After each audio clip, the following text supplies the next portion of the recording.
கர்நாடக மாநிலத்தில் அரசு அதிகாரி வீட்டில் பறிமுதல் செய்யப்பட்ட 4,71,00,000 ரூபாய் மதிப்பிலான புதிய ரூபாய் நோட்டுகள் தமிழகத்தில் மாற்றப்பட்டது என வருமான வரித்துறை அதிகாரிகள் விசாரணையில் தெரியவந்துள்ளது. இது தொடர்பான கூடுதல் விவரங்களை தொலைபேசி வாயிலாக எமது செய்தியாளர் பாரதிராஜாவிடம் கேட்போம். பாரதிராஜா, பறிமுதல் செய்யப்பட்ட பணம் தமிழகத்தில் இருந்து கொண்டு வரப்பட்டதாக சொல்லப்படுது, அதை பத்தி சொல்லுங்க.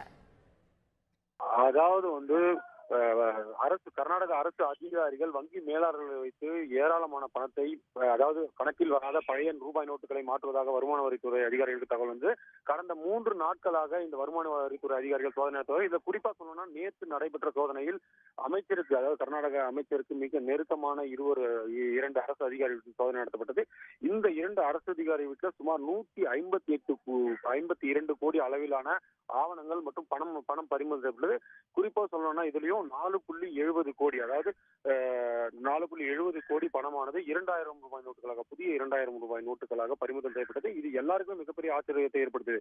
என்னன்னு கேட்டீங்கன்னா, ஒரு சாதாரண மனிதர்கள் வந்து வங்கிகளில் சிறிய அளவிலான தொகையை மாற்றுவதற்கு தங்களோட அடையாள அட்டை போன்றவற்றை கொண்டு செல்ல வேண்டிய ஒரு சூழ்நிலையில இவ்வளவு பணம் எப்படி மாற்றப்பட்டது என்று அரசு அதிகாரிகள் விசாரணை நடத்தக்கூடிய அந்த பணத்தை வந்து தமிழக மாநிலம் ஈரோடு மாவட்டத்தில் உள்ள 4 வங்கிகளில் அதன் மேலாளர்களை வைத்து மாற்றியதாக தற்போது முதற்கட்ட தகவல் கிடைத்துள்ளது.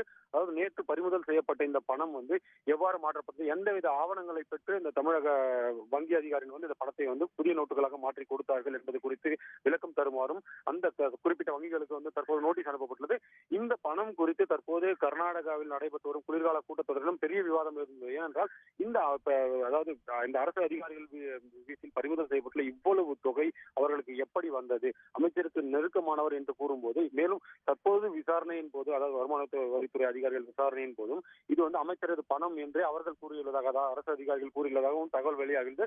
இந்த 2 அரசு அதிகாரிகள் தவிர்த்து மேலும் பல்வேறு இடங்களில் வந்து தற்போது வருமான வரித்துறை அதிகாரிகள் சோதனை நடத்தி வருகிறார்கள். பாரதிராஜா, இப்ப புதிய ரூபாய் நோட்டுகள் மாற்றப்பட்ட விவகாரம் தொடர்பாக வங்கி அதிகாரியிடம் விசாரணை நடத்த திட்டமிட்டிருக்கிறாங்களா? கண்டிப்பாக. என்னன்னா, இப்ப இந்த புதிய ரூபாய் நோட்டுகள், அதாவது 4.70 கோடி மதிப்பிலான புதிய ரூபாய் நோட்டுகள் எந்தெந்த வங்கிகளில் மாற்றினார்களோ அந்த வங்கி அதிகாரிகள், அதே போல அந்த வங்கி மேலாளர்களுக்கு ஒரு நோட்டீஸ் அனுப்பப்பட்டுள்ளது. அதாவது எந்த விதமான அடையாள அட்டையை பெற்றுக்கொண்டு இவ்வளவு தொகையை வந்து நீங்க வழங்கினீர்கள் என்று அவர்களிடம் விளக்கம் கேட்டு ஒரு நோட்டீஸ் அனுப்பப்பட்டது. இந்த நோட்டீஸ்க்கு அவர்கள் விளக்கம் அளிக்காத பட்சத்தில் அவர்களையும் வருமான வரித்துறை அதிகாரிகள் வந்து விசாரணை நடத்த ஏராளமான சாத்தியக்கூறுகள் உள்ளது.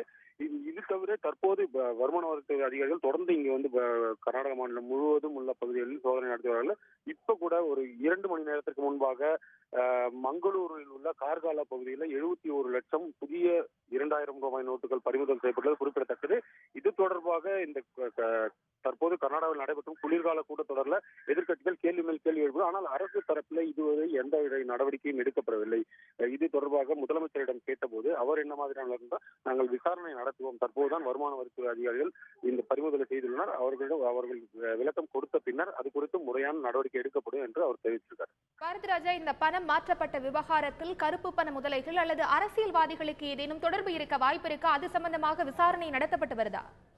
அதாவது முதற்கட்ட விசாரணையில இந்த பிடிபட்டவர்கள், அதாவது யார் வீட்டுல இந்த பணம் பறிமுதல் செய்யப்பட்டோ அவர்கிட்ட விசாரணை நடத்தும் போது இந்த பணம் ஒரு அமைச்சருக்கு சொந்தமானது என்று அவர்கள் தெரிவித்துள்ள தகவல் வெளியாயிருக்கு. ஆனால் இந்த தகவல்களை வருமான வரித்துறை அதிகாரிகள் இதுவரை உறுதி செய்யவில்லை. ஏனென்றால் இந்த பணம் அனைத்துமே பழைய பதுக்கி வைக்கப்பட்டிருந்த கருப்பு பணத்தை மாற்றுவதற்கான ஒரு நடவடிக்கையாக இருக்கலாம் என்று கருதுகிறேன். என்றால் இவ்வளவு தொகையை 2 அதிகாரிகள் சேர்ந்து மாற்றுவது என்பது மிக சாத்தியமே இல்லாத ஒரு விஷயம். ஏனென்றால் இவ்வளவு தொகைதான் வங்கிகளிலிருந்து எடுக்க வேண்டும் நாளொன்றுக்கு என்று மத்திய அரசு கட்டுப்பாடு விதித்திருந்த போதும் இவ்வளவு தொகையை இவர்கள் ஒட்டுமொத்தமாக புதிய ரூபாய் நோட்டுகளாக சேர்த்து வைத்திருந்தது மிகுந்த சர்ச்சை ஏற்பட்டது. எனவே இது மிகப்பெரிய ஒரு கர்நாடக அரசில் மிகப்பெரிய ஒரு பரபரப்பான சூழ்நிலை ஏற்படுத்தி, குறிப்பாக தமிழ்நாட்டில் உள்ள வங்கிகளில் எப்படி மாற்றப்பட்டது என்று அந்த வங்கி அதிகாரிகளுக்கும் நோட்டீஸ் அனுப்பப்பட்டுள்ளது. இதே போல தமிழகத்தில் உள்ள வருமான வரித்துறை அதிகாரிகளுக்கும் அது தொடர்பாக நடவடிக்கை எடுக்குமாறு அறிவித்துள்ளதாக தற்போது தகவல் வெளியாயிருக்கு.